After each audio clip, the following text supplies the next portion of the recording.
Hi everybody and welcome. Today I have WhatsApp mobile application and I'm going to show you how can you easily enable or disable activity status.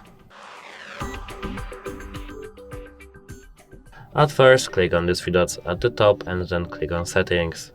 Here you have to click on privacy and as you can see, last seen and online.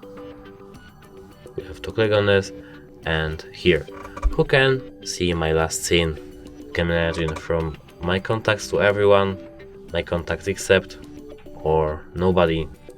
So to disable we have to click nobody and to enable we have to click everyone or any other option.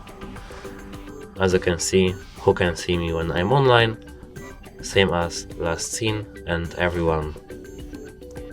So to disable we have to click same as last seen and in same as last seen we have to click nobody.